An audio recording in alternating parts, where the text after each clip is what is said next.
Tudo bem? Lição de número 6. A descendência de Abraão. O verso para memorizar diz assim: Vocês, porém, são geração eleita, sacerdócio real, nação santa, povo de propriedade exclusiva de Deus, a fim de proclamar as virtudes daquele que o chamou das trevas para a sua maravilhosa luz. 1 Pedro 2, verso 9. Desde pequena, Maria queria ter um cãozinho.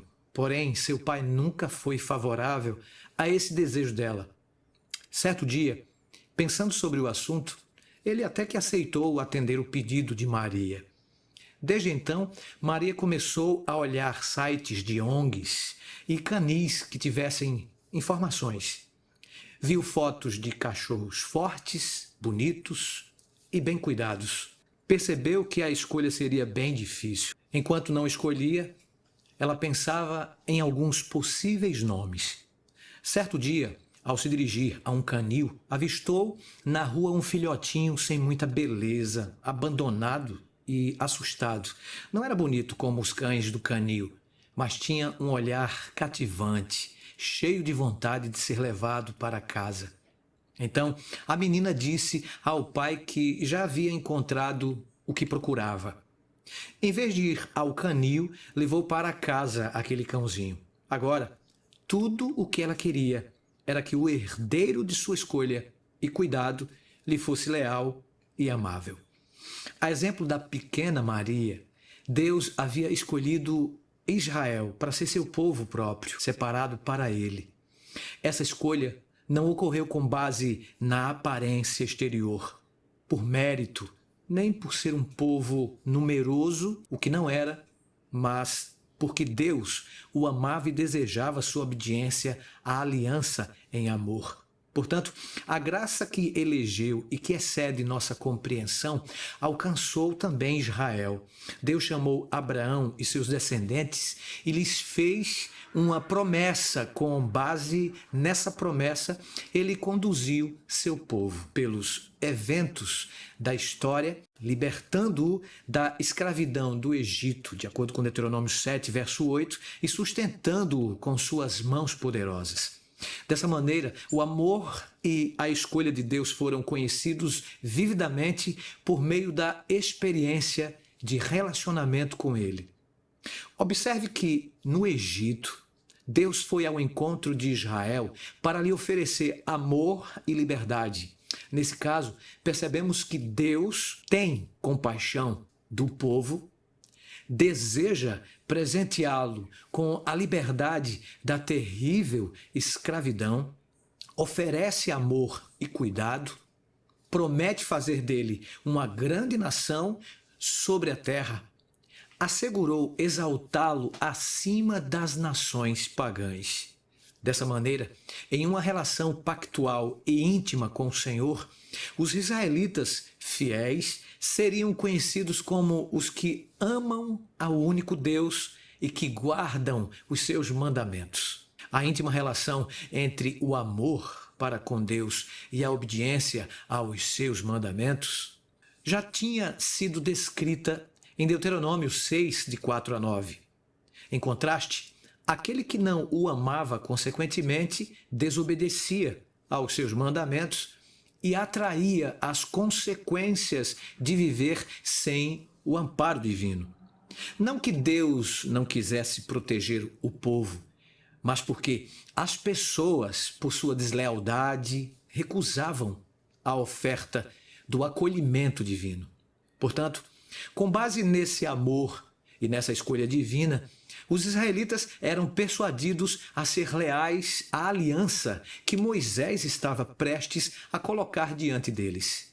No relato de Gênesis 35, de 9 a 15, Deus foi ao encontro de Jacó. O objetivo era dar sustento e continuidade à promessa que o Senhor tinha feito anteriormente a Abraão e a Isaque. Nesse encontro, Deus aparece a Jacó como o Deus Todo-Poderoso, estende as bênçãos ao patriarca, reafirma a mudança do nome de Jacó para Israel, confirma a promessa de que se tornariam uma grande nação promete a Jacó e à sua descendência a posse da terra que ele tinha dado a Abraão e a Isaque. Nos versos 14 e 15, observamos a resposta de Jacó diante do pacto que Deus desejava fazer com ele e seus descendentes. Então, diz a Bíblia, Jacó pôs uma coluna de pedra no lugar onde Deus havia falado com ele e derramou uma libação e azeite sobre ela. Ao lugar onde Deus lhe havia falado, Jacó deu o nome de Betel. O patriarca não teve outra atitude senão a de erguer um altar e chamar aquele lugar de Betel, ou Casa de Deus. A resposta de Jacó nos ensina que ele ratificou o convite divino, embora tivesse demonstrado pouca maturidade espiritual, até o momento ele buscou renovar sua aliança com Deus. Com a mudança do nome, lembrou-se de como deveria viver diante do Deus da aliança. Sua renovação com Deus permite que as prerrogativas da aliança alcancem as futuras gerações. Em clara demonstração de confiança e aceitação, Jacó levantou um altar e chamou aquele lugar de Betel, Casa de Deus. Ele se tornou o elo ou o caminho para que a aliança de amor, graça e cuidado de Deus alcançassem a nação de Israel. Em praticamente tudo na vida, duas opções, uma boa e uma oposta que não é boa. Por exemplo, todos sabem da importância do exercício físico e da água para o corpo e a mente. Nesse caso, se você se exercitar e beber muita água durante o dia, consequentemente, terá mais saúde e vigor.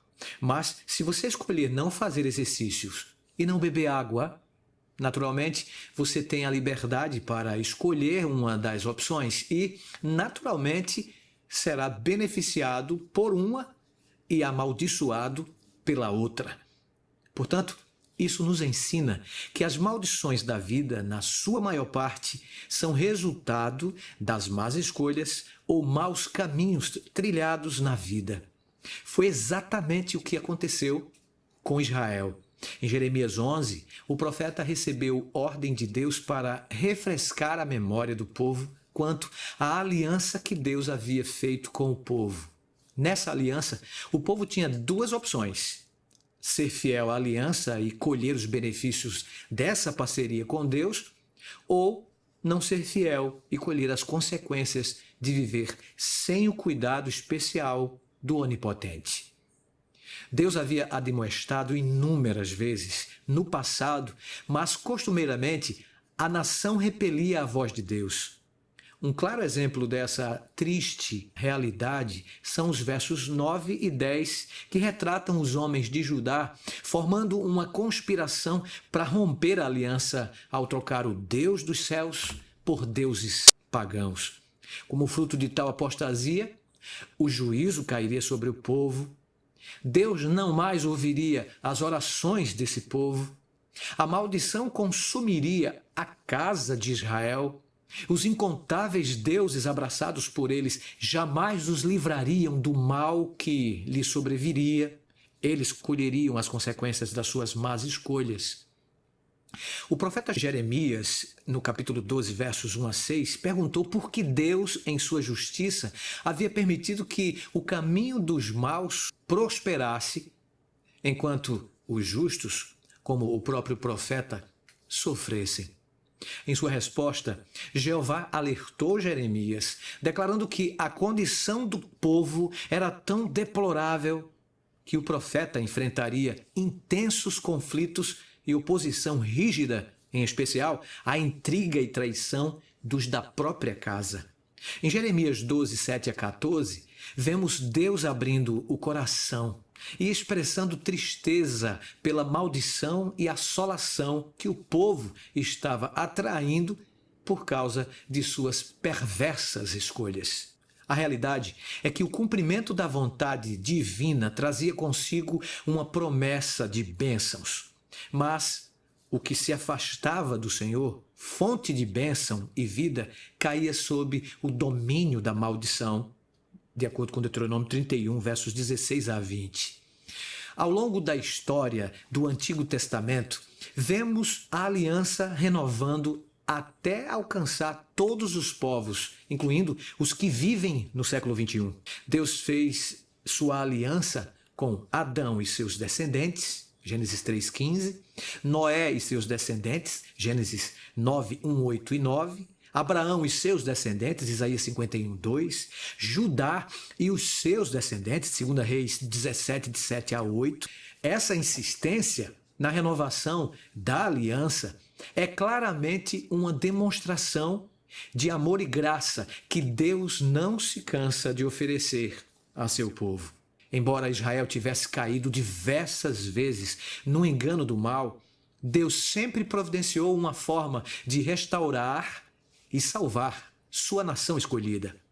No Novo Testamento, temos uma lista dos remanescentes que fizeram aliança com Deus. O Messias, a raiz de Judá, que brotaria, o Senhor, justiça nossa, a igreja primitiva, de Apocalipse 2, de 1 a 3, e finalmente o movimento remanescente do tempo do fim, registrado em Apocalipse 12, verso 17. No Novo Testamento, a nação da aliança é composta por todos os povos que, ao se submeterem a Cristo como Senhor, aceitando viver a aliança com Ele, formam então o novo Israel espiritual. Isso mesmo. Através de Cristo pela fé, entrega e aceitação, todos esses podem fazer parte da família celestial. Portanto, você e eu, nossa família, somos alvos do amor de Deus e agraciados com o convite para fazer parte do seu povo escolhido.